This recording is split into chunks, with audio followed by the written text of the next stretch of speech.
Hi! In this video we are going to look at 7 Christmassy activities you can use with your Spanish classes. I say Christmassy because it's not actually all Christmas, right? Some of it's just like December holidays into January, right? Dia de los Reyes Magos, all that sort of stuff. Either way, 7 different activities you can use to look at holidays and cultural celebrations and traditions with your Spanish classes this time of year. Let's jump right into it. Hey, it's Ashley, aka Señorita Spanish, where I share easy to use resources to save you time and energy while you're lesson planning. If you're new here, make sure you click that subscribe button and ring that bell so you get notified of all new content I create for you in the future. Thanks, I'm happy you're here. Oh, and all the links to everything that I mentioned in this video will be in the description below. You might have to click see more, but it's down there, trust me. Okay, December and the start of Christmas is one of my favorite times of year just because that excitement building is like tangible, right? You can feel the excitement in the air, and that's like, it's just a wonderful thing. However, sometimes that like excitement and like just building energy is kind of hard to wrangle in your classroom management, so it's good to have some engaging activities. Comment and let me know, do you usually do any Christmassy, wintry, holiday activities with your students? Yes or no, comment below. Okay, the first thing I want to share with you is a letter to the Three Kings. One of my favorite cultural comparisons to talk about with my students is the Three Kings kind of like versus Santa Claus, because they're all familiar with the concept of Santa Claus, and so talking about the Three Kings versus Santa Claus, easy distinction to make. After we've talked about it, one of the activities we do is we read a letter to the Three Kings. Then the students answer questions about what they've read. Comprehension check.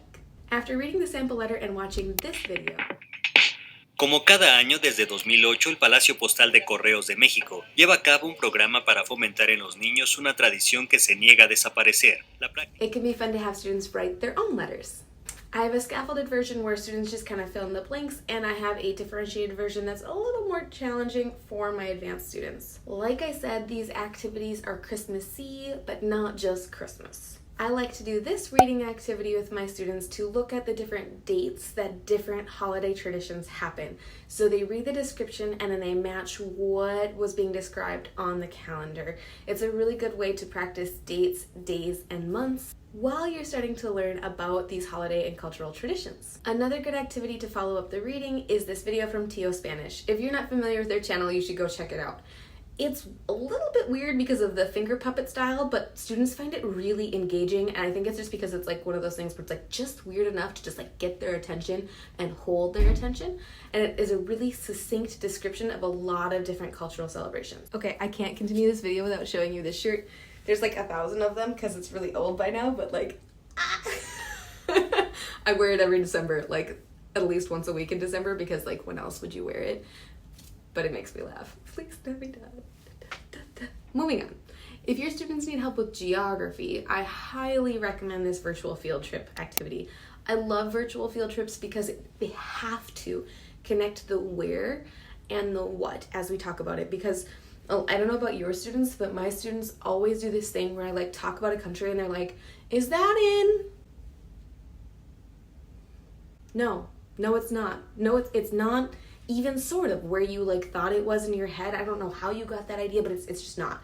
So virtual field trips help them figure out where these places are as we're talking about it, and it saves me having those discussions and like looking at them like they've lost their freaking minds thinking that Guatemala is in Africa or something. I don't even know the nonsense they come up with. I have a whole video detailing how I set up this lesson and how it works, so I won't go into it too much here, but definitely recommend it, and I will link it here for you. Another great option if you would like to dig into the traditions of one country rather than like exploring several different traditions from countries all over is this reading activity that focuses on traditions and celebrations in Spain.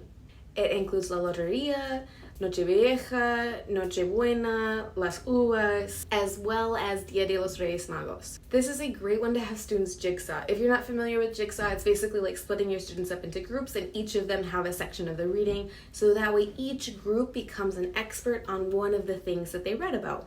Then you can have them like mix and mingle and share about the thing that they just, developed expertise on.